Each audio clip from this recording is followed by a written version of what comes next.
dikasihi Tuhan, puji Tuhan kita kembali lagi beribadah secara online bersama Bakor Umpris RSPP. Mari siapkan hati kita untuk bersama-sama memuji Tuhan.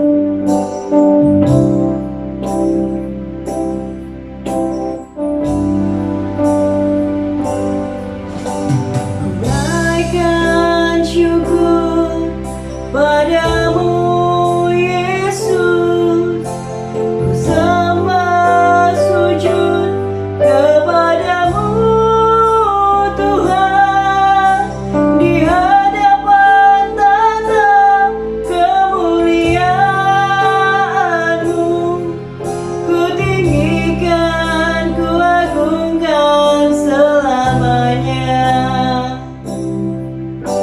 Ku naikkan syukur padamu Yesus, ku sembah sujud kepadamu Tuhan, di hadapan tata kemuliaan-Mu, ku tinggikan, ku agungkan selamanya. Segala puji syukur bagimu, ku tinggikan nama-Mu selalu. Kemuliaan hanya bagi-Mu, terpujilah nama-Mu. Segala puji syukur bagimu, ku tinggikan nama-Mu selalu.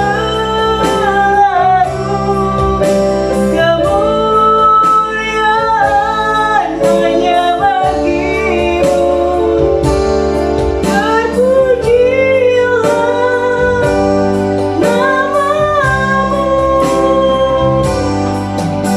Segala puji syukur bagimu, ku tinggikan nama-Mu selalu. Kemuliaan hanya bagi-Mu, terpujilah nama-Mu,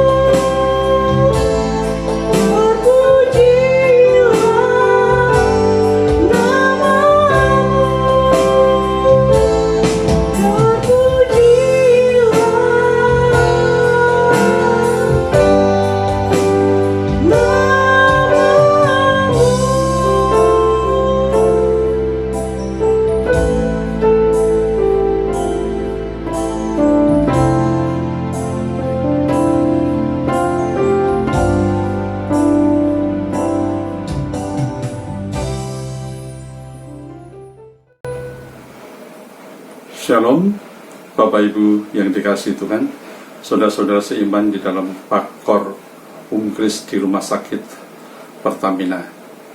Saat ini kita akan bersama-sama mendengar firman Tuhan, dan kita akan diberkati dengan pencerahan firman Tuhan yang disampaikan. Mari kita berdoa.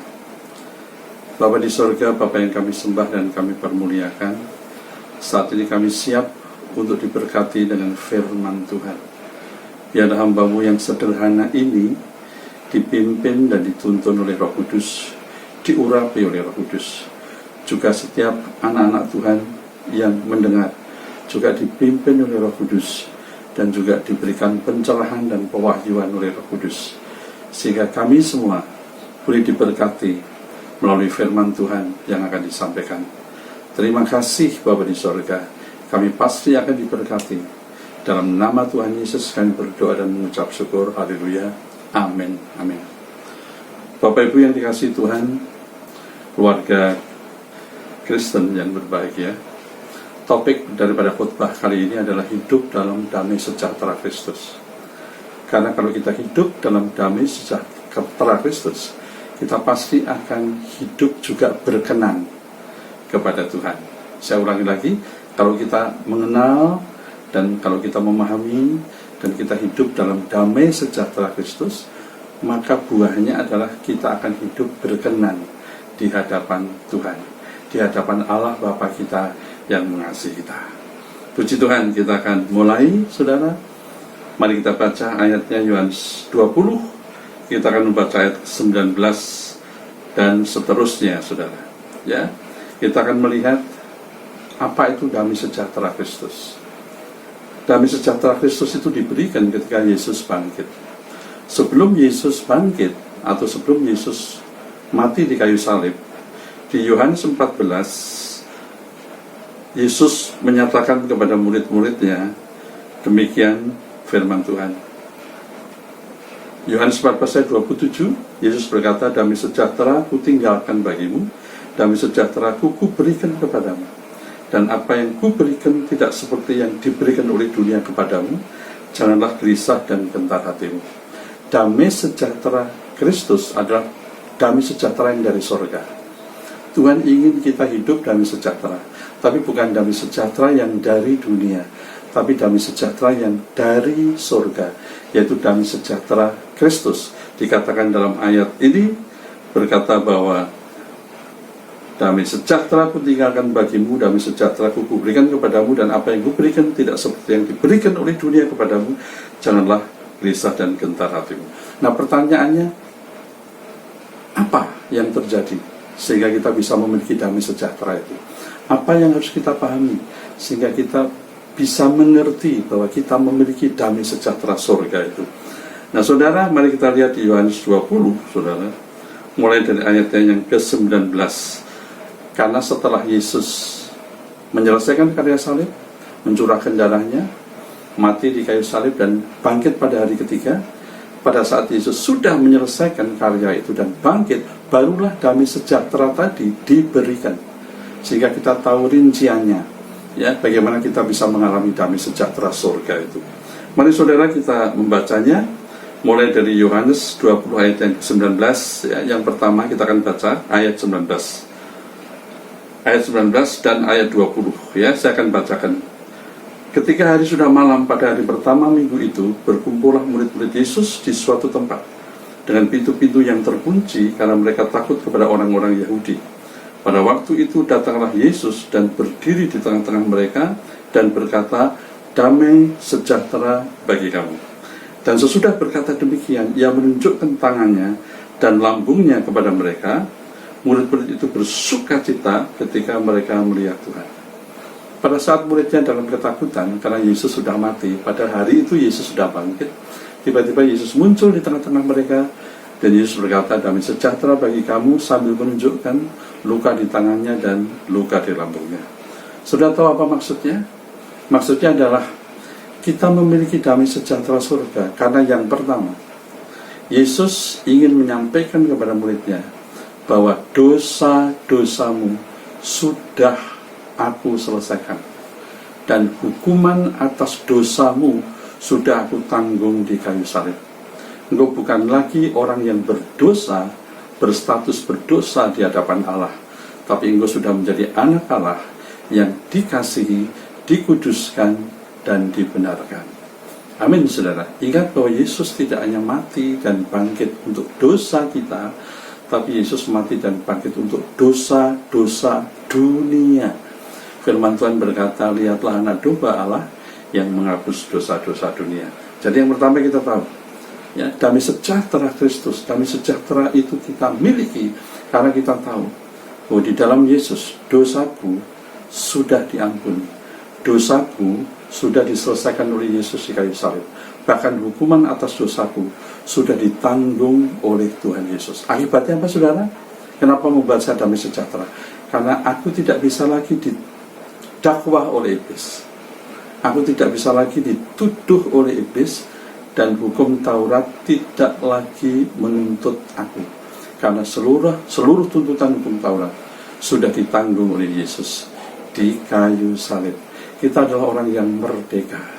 Merdeka dari dosa, merdeka dari tuntutan hukum Taurat, dan merdeka dari dakwaan iblis. Kenapa? Karena iblis kalau mendakwa pasti akan menggunakan hukum Taurat.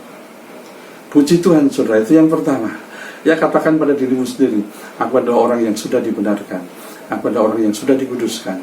Iblis tidak lagi bisa mendakwa aku, hukum Taurat tidak lagi bisa menuntut aku, karena Yesus yang sudah menjadi juru selamat dan Tuhanku. Itu yang pertama, saudara. Yang kedua, saudara, mari kita baca ayat yang ke-21. Ya. Ayat yang ke-21 berkata, saudara,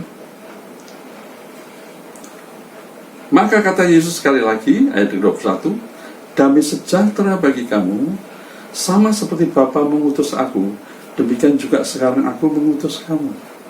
Saudara, ini alasan kedua mengapa kita memiliki damai sejahtera surga.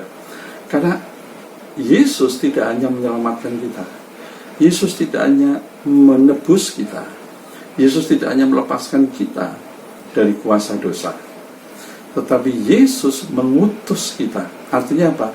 Kita dilibatkan untuk ikut terlibat di dalam pekerjaan surgawi yang bernilai kekal. Bukankah itu sesuatu yang luar biasa? Ya, misalnya tiba-tiba ada seorang ibu di sini, misalnya, saudara, ya, sebagai contoh, seorang ibu di sini yang pintar masak, tiba-tiba dapat telepon dari kepresidenan, ya, kemudian sekretaris presiden telepon, ibu, saya tahu ibu pintar masak. Bagaimana kalau bulan depan, ini menurut perintah Pak Jokowi, bulan depan Pak Jokowi, Bapak Presiden kita ulang tahun, dan Bapak Presiden mempercayakan untuk makanan yang akan disajikan untuk tamu-tamu di ulang tahun Presiden di istana, dipercayakan kepada ibu. Bukankah itu satu kepercayaan yang luar biasa? Saya percaya ibu yang dipercayakan itu akan sangat bersuka cita, yang akan cerita kepada banyak orang, bahkan mungkin tanya sama yang telepon, lu kok tahu kalau saya bisa masak? Kok bisa saya yang dipilih untuk memasakkan makanan ulang tahunnya Presiden? Ya, mungkin sekretaris Presiden itu akan berkata, ibu tidak usah tanya, ibu nggak usah tahu, yang penting Pak Jokowi sudah tahu, dan Bapak Presiden mempercayakan itu kepada ibu. Bukankah itu satu hal yang luar biasa, Bapak Ibu Saudara? Kita tidak hanya diselamatkan, tidak hanya dimerdekakan dari dosa, tapi kita diutus, kita terlibat, kita dilibatkan di dalam pekerjaan surga. Puji Tuhan, puji Tuhan. Ya, bayangkan, saudara, ya, kita bukan manusia yang berasal dari dunia yang sedang berjuang menuju surga. Kita adalah warga surga yang sedang ada di dunia karena misi surgawi. Yesus pernah berkata, seperti aku bukan berasal dari dunia, engkau juga bukan berasal dari dunia. Seperti Bapa mengutus aku ke dalam dunia, aku juga mengutus engkau ke dalam dunia. Puji Tuhan, saudara. Itulah kebahagiaan kita yang kedua. Itulah damai sejahtera surga yang kedua yang diberikan kepada kita. Kita dipercayakan untuk terlibat di dalam pekerjaan surga yang bernilai kekal. Entah saudara menjadi dokter, entah saudara menjadi perawat, entah saya sebagai pendeta, entah sebagai businessman, entah sebagai ibu rumah tangga, entah sebagai guru, apa saja profesi kita. Kita di dunia ini tujuannya adalah untuk menyaksikan kasih Allah, menyaksikan kemuliaan Allah di dalam Yesus Kristus melalui pekerjaan kita setiap hari. Amin, saudara. Itulah damai sejahtera yang kedua. Kita dipercaya untuk menyatakan kasih Allah, menyatakan kemuliaan Allah, menyatakan kuasa Allah kepada dunia ini melalui kehidupan kita. Amin, saudara. Itu yang kedua. Saudara, sekarang kita masuk kepada urutan yang ketiga.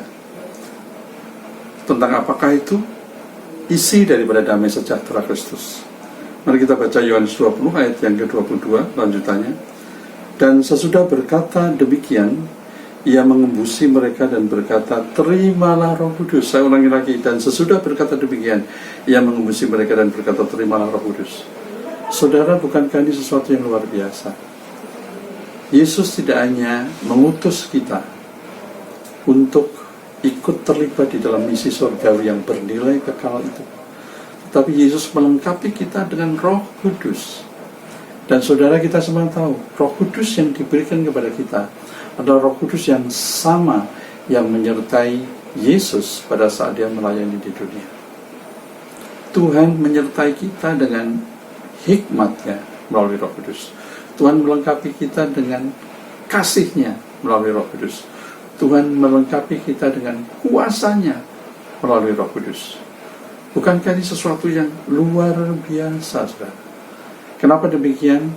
Karena memang pekerjaan yang supranatural, pelayanan yang supranatural tidak bisa diselesaikan dengan usaha yang natural, tapi harus juga diselesaikan dengan kekuatan yang supranatural melalui Roh Kudus.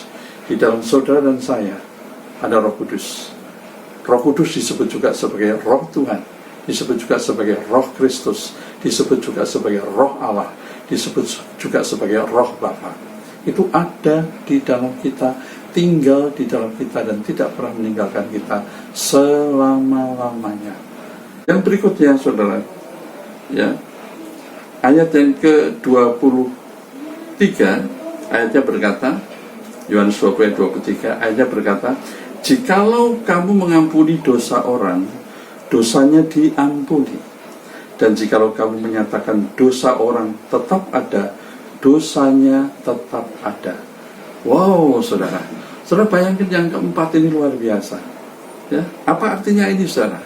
Kalau saudara baca arti ayat ini, Yesus ingin mengatakan bahwa engkau tidak hanya dibebaskan dari dosa, engkau tidak hanya dimerdekakan dari dosa, tetapi engkau punya otoritas atas dosa. Bayangkan, Yesus berkata kalau engkau mengampuni dosa orang itu diampuni di surga. Tapi kalau engkau tidak mengampuni dosa orang itu, maka dosanya juga tidak akan diampuni di surga. Ya, artinya apa? Kita memang harus mengampuni, saudara. Kita harus mengampuni pasti, karena kita sudah diampuni oleh Tuhan Yesus.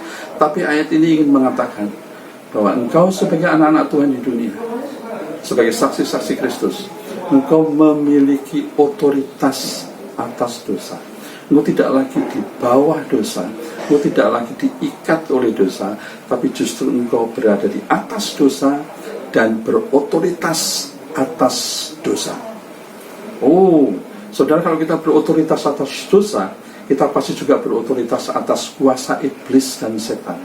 Kita juga berotoritas terhadap sakit penyakit, karena sakit penyakit bukan berasal dari Tuhan. Kemiskinan, bencana, kecelakaan, musibah, kelaparan, saudara, bukan berasal dari Tuhan. Itu semua akibat dari dosa. Jadi kalau kita punya otoritas atas dosa, maka kita juga artinya punya otoritas atas kuasa iblis, otoritas atas sakit penyakit yang ada di dunia ini. Sehingga kita bisa melayani di rumah sakit Pertamina ini bukan hanya dengan hikmat manusia, dengan kekuatan manusia, dengan kemampuan kita sebagai perawat, sebagai dokter dan sebagainya, tapi kita melayani melalui kuasa Allah di dalam Roh Kudus. Kita punya otoritas di dunia ini. Oh, sebagai duta besar kerajaan surga, kita punya otoritas, kekuatan yang dari surga atas kehidupan di bumi ini. Itu sebabnya kita diminta untuk menjadi terang dunia. Dan kita juga diminta untuk menjadi garam dunia, menjadi terang bagi dunia yang gelap, dan menjadi garam dunia bagi dunia yang sudah tawar, yang dikuasai oleh dosa. Amin, saudara. Itu yang keempat, saudara. Ya, yang kelima, saudara, kita akan melihat yang kelima. Ya, bagaimana kita memahami bahwa kita memiliki damai sejahtera Kristus dan damai sejahtera surga itu. Mari kita baca ayat 24, saudara. Tetapi Thomas, seorang dari ke-12 murid itu yang disebut Didimus, tidak ada bersama-sama mereka ketika Yesus datang ke situ. Maka kata murid-murid yang lain itu kepadanya, kami telah melihat Tuhan. Tetapi Thomas berkata kepada mereka, sebelum aku melihat bekas paku pada tangannya, dan sebelum aku mencucukkan jariku ke dalam bekas paku itu, dan mencucukkan tanganku ke dalam lambungnya, sekali-kali aku tidak akan percaya. Perhatikan ayat 26. 8 hari kemudian murid-murid Yesus berada kembali dalam rumah itu, dan Thomas bersama-sama dengan mereka. Sementara pintu-pintu terkunci, Yesus datang dan ia berdiri di tengah-tengah mereka dan berkata, damai sejahtera bagi kamu. Ayat 27. Kemudian ia berkata kepada Thomas, taruhlah jarimu di sini, dan lihatlah tanganku, ulurkanlah tanganmu, dan cucukkan ke dalam lambungku. Dan jangan engkau tidak percaya lagi, melainkan percayalah. Perhatikan ayat 28 dan 29. Thomas menjawab dia, ya Tuhanku dan Allahku. Ayat terakhir, kata Yesus kepadanya, karena engkau telah melihat aku, maka engkau percaya. Berbahagialah mereka yang tidak melihat namun percaya. Saudara Thomas, saudara, ya, tidak percaya sebelum melihat. Ya, saudara. Tapi ini tidak hanya berlaku buat Thomas, saudara. Memang Thomas melihat dulu baru percaya. Tapi murid-murid yang lain juga sama. Dia melihat Yesus dulu, ya, pada penampakan yang pertama, baru percaya. Kenapa? Kenapa, saudara? Karena sebelumnya murid-murid juga sudah diberitahu, kalau saya baca ayat di atasnya, oleh Maria Magdalena, yang sudah bertemu dengan Yesus yang bangkit. Dan murid-murid juga sudah dikasih tahu bahkan oleh 2 murid yang bukan inti, yang sedang dalam perjalanan ke Emmaus, di jalan bertemu dengan Yesus yang sudah bangkit. Tetapi murid-murid juga tidak percaya. Mereka baru percaya ketika Yesus menampakkan diri. Jadi baik Thomas maupun murid-murid yang lain, saudara, itu mereka sama. Mereka percaya karena sudah melihat. Tetapi Yesus berkata apa? Yesus berkata, berbahagialah mereka yang tidak melihat tapi percaya. Siapa mereka itu, saudara? Siapa yang berbahagia itu? Itulah kita. Kita tidak hidup di zaman Yesus. Kita tidak pernah melihat Yesus, tapi kita percaya Yesus, kita menerima Yesus sebagai Tuhan dan Juru Selamat. Kita mengalami kelahiran baru, dan kita menerima Roh Kudus sebagai orang yang percaya. Jadi kalau Yesus berkata, berbahagialah mereka, kita, yang tidak melihat tetapi percaya. Kalau sampai Yesus berkata, berbahagialah kita, maka kita pasti berbahagia. Karena yang mengatakan itu bukan manusia yang lain, yang mengatakan itu bukan orang lain, saudara. Yang mengatakan itu adalah Yesus, Tuhan dan Juru Selamat. Dan Yesus berkata, berbahagialah mereka, berbahagialah kita yang tidak melihat tetapi percaya. Wow, pernah nggak saudara memperkatakan dalam diri saudara, setiap hari, aku disebut berbahagia karena aku orang yang tidak melihat Yesus tapi aku percaya. Aku adalah orang yang berbahagia karena aku tidak pernah hidup di zaman Yesus, tetapi aku menerima Dia sebagai Tuhan dan Juru Selamat. Dia tinggal di dalamku dan Dia hidup di dalamku. Saudara, kalau aku percaya, maka aku akan mengalami. Saudara, ya, kekristenan itu percaya dulu baru mengalami, saudara. Amin. Kita bahagia bukan karena situasi di dunia yang baik. Kita bahagia bukan karena kita punya simpanan yang banyak. Kita bahagia bukan karena kita punya rumah yang megah, kendaraan yang mewah, saudara. Kita berbahagia bukan karena kita dapat jabatan yang tinggi, saudara, atau keberhasilan. Tapi Tuhan berkata, berbahagialah karena walaupun engkau tidak melihat aku, tapi engkau percaya kepadaku. Amin, saudara. Itu yang kelima. Sekarang yang terakhir, saudara. Setelah Yesus berpesan kepada murid-muridnya, saudara, ya pada saat Dia bangkit itu, bukankah Dia 40 hari, selama 40 hari berkali-kali Dia menampakkan kepada muridnya, bahkan Dia menampakkan kepada muridnya pernah kepada 500 sekaligus muridnya Dia menampakkan diri, saudara. Dan apa yang terjadi setelah 40 hari berkali-kali menampakkan diri, Dia naik ke surga. Nah, saudara, apa yang terjadi? Bagaimana ketika Dia naik ke surga? Tahukah saudara posisi Yesus atau sikap Yesus atau gaya Yesus pada waktu Dia naik ke surga? Ini yang terakhir, saudara. Lihatlah Lukas 24. Saya akan bacakan, saudara, Lukas 24. Ya, saudara. Ayatnya yang ke-50 dan 51. Ya. Ini adalah damai sejahtera yang ke-6. Ya, Lukas 24 ayat 50 sampai 51. Judulnya adalah kenaikan Yesus. Ayat 50, lalu Yesus membawa mereka keluar kota sampai dekat Betania. Di situ Ia mengangkat tangannya dan memberkati mereka. Perhatikan, di situ Dia mengangkat tangannya dan memberkati mereka. Ayat 51, dan ketika Ia sedang memberkati mereka, Ia berpisah dari mereka dan terangkat ke surga. Jadi pada waktu Yesus menyampaikan pesan-pesan itu, kemudian Dia terangkat ke surga, Yesus dalam posisi memberkati, saudara. Sampai dia terangkat ke surga pun, dia dalam posisi memberkati, saudara. Artinya apa, saudara? Artinya adalah kita, orang yang percaya Yesus, adalah orang yang diberkati, saudara. Kita adalah orang yang diberkati, saudara.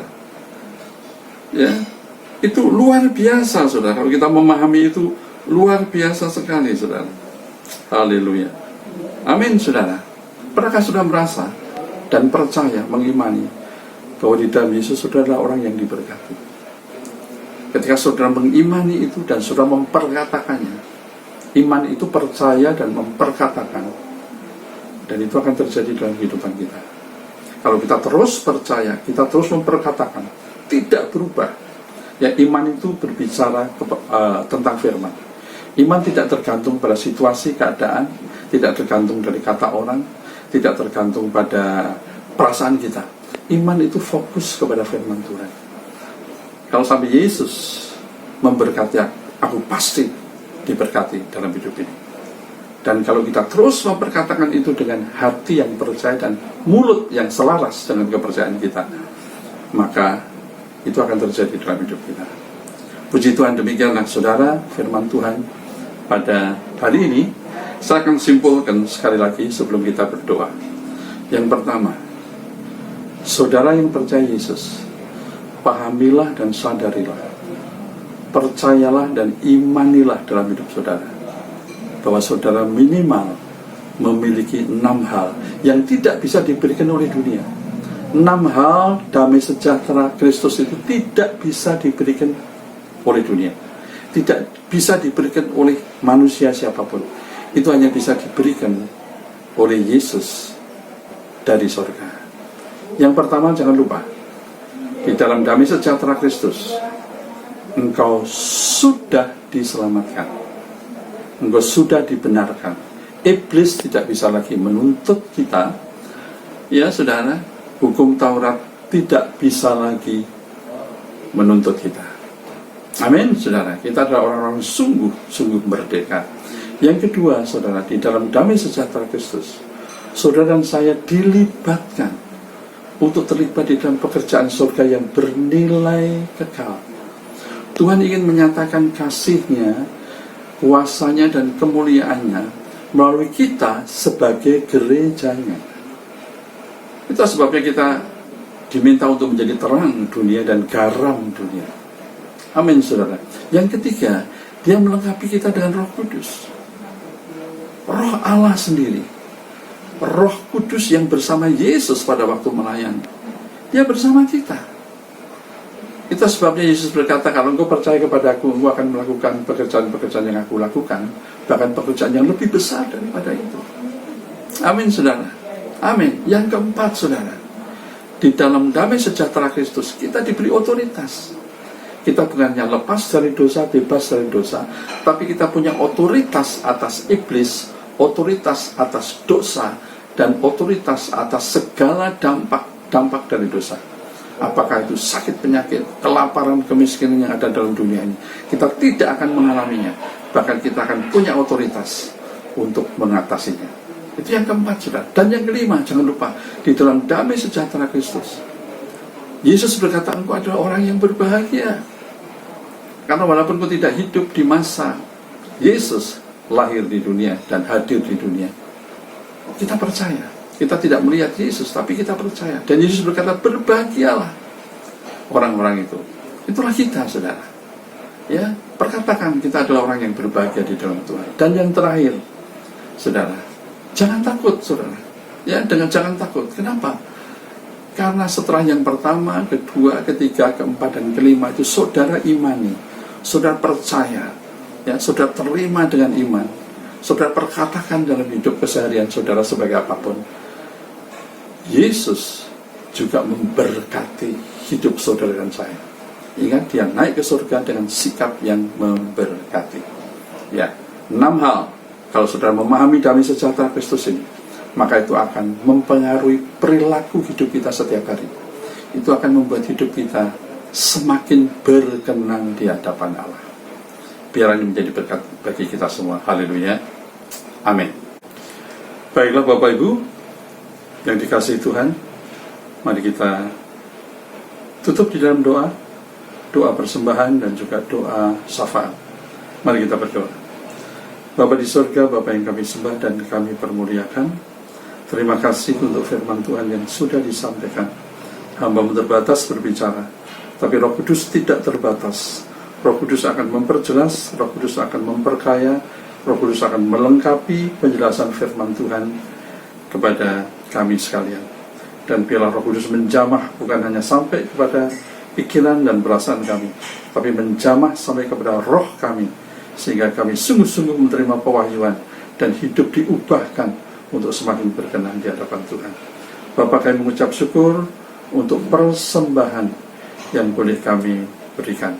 Dan biarlah persembahan yang kami berikan, persembahan yang kami persembahkan, boleh berguna, diurapi Tuhan bagi pekerjaan Tuhan, khususnya di rumah sakit Pertamina ini. Terima kasih Bapak. Kami juga berdoa buat pengurus dan anggota daripada Pakor Kris Rumah Sakit Pertamina. Dan biarlah semua pengurus diberikan hikmat, semua pengurus diberikan pemahaman yang lebih indah lagi, sehingga bisa melayani juga lebih indah dan lebih berkenan di hadapan Tuhan. Engkau memberkati para pengurus, Engkau melindungi, menyertai dan menjadikan mereka berkat kesaksian bagi banyak orang. Hamba berdoa buat pasien Kristen yang sedang berobat dan dirawat di Rumah Sakit Pusat Pertamina. Bapa, kami percaya kesembuhan berasal dari Tuhan. Itu sebabnya kami berdoa untuk para pasien Kristen yang sedang berobat dan dirawat, kesembuhan yang dari Tuhan mengalir atas kehidupan mereka. Kuasa bilur Tuhan Yesus yang menyembuhkan mengalir atas mereka, dan mereka dipulihkan, disembuhkan, dan nama Yesus dipermuliakan. Kami berdoa untuk tim pastoral yang tetap berdoa setiap hari Senin dan Kamis. Kami percaya doa orang benar, bila dengan yakin didoakan, sangat besar kuasanya. Kekuatan doa akan menolong kami untuk melayani Tuhan dengan lebih indah, lebih diurapi, dan nama Yesus dipermuliakan, dan banyak jiwa diselamatkan. Kami juga berbicara untuk ibadah online di setiap hari Jumat dari jam 12:15 sampai jam 12:45. Tuhan, kami percaya apa yang kami lakukan di ibadah online semuanya akan menjadi berkat bagi pekerjaan pelayanan Tuhan, anak-anak Tuhan di Rumah Sakit Pertamina. Terima kasih. Kami berdoa untuk manajemen Rumah Sakit Pusat Pertamina atau Rumah Sakit Pertamina Pusat dan manajemen Pertamedika IHC. Oh Tuhan, kami juga berdoa untuk gereja dan pimpinan gereja. Kami berdoa untuk pemerintah DKI. Kami berdoa untuk pemerintahan bangsa dan negara Indonesia ini. Kami doakan semuanya ini dan kami serahkan ke dalam tangan kasih, di dalam tangan kuasa Tuhan. Kami berdoa untuk pemimpin bangsa kami, baik yang di pusat maupun sampai di daerah, Bapak Presiden, Wakil Presiden, dan para pimpinan-pimpinan yang ada di bidang apapun. Berikan mereka hati yang takut akan Tuhan, dan berikan kepada mereka bahwa mereka punya tanggung jawab yang besar di hadapan Tuhan untuk membawa bangsa Indonesia ini ke dalam kehidupan yang lebih baik, lebih damai, lebih makmur, dan Injil lebih terbuka bagi Indonesia dimanapun. Gereja boleh memberitakan Injil, orang-orang percaya boleh bersaksi tentang Injil, dan nama Yesus diberitakan, nama Yesus dipermuliakan, dan banyak orang diselamatkan. Terima kasih Bapa di surga, terima kasih Tuhan. Demikianlah doa kami panjatkan. Kami percaya Engkau mendengar dan Engkau berkenan, dan Engkau akan menjawab doa kami. Terima kasih Bapa di surga. Bapa, saat ini kami akan menerima secara khusus berkat yang daripada-Mu. Saya minta semua yang hadir, anak-anak Tuhan, boleh berdiri di tempat masing-masing dan mengangkat tangannya, dan biarlah ketika tangan hambanya yang sederhana ini terangkat, maka tangan Tuhan sendiri yang terangkat dan mencurahkan berkat kepada kita sekalian. Bapak Ibu yang dikasihi Tuhan, engkau sudah mendengar tentang minimal 6 hal yang Anda sudah terima di dalam damai sejahtera Kristus.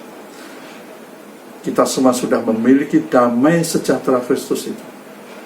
Ada 6 hal yang sudah ada dalam hidup kita untuk kita imani, kita percaya, dan kita hidupi di dalam kehidupan pelayanan kita. Sebagai apapun kita dalam hidup sehari-hari, maupun di dalam rumah tangga, maupun di dalam pekerjaan, maupun di tengah masyarakat, kami akan menikmati 6 hal yang berkaitan dengan damai sejahtera itu. Dan kami percaya kuasa Tuhan, kasih Tuhan, dan hikmat Tuhan akan bekerja, sehingga apapun yang kami lakukan untuk kemuliaan nama Yesus disertai dengan kasih, hikmat, dan kuasa Tuhan, agar nama Yesus ditinggikan. Engkau pasti akan memakai kami, anak-anakmu, di dalam pelayanan ini. Dalam nama Yesus kami terima, kami percaya, dan kami mengucap syukur. Haleluya, amin. Baik saudara-saudara, puji Tuhan, senang sekali bisa melayani saudara. Selamat bekerja. Nama Yesus dipermuliakan melalui kehidupan saudara. Puji Tuhan. Sampai jumpa lagi.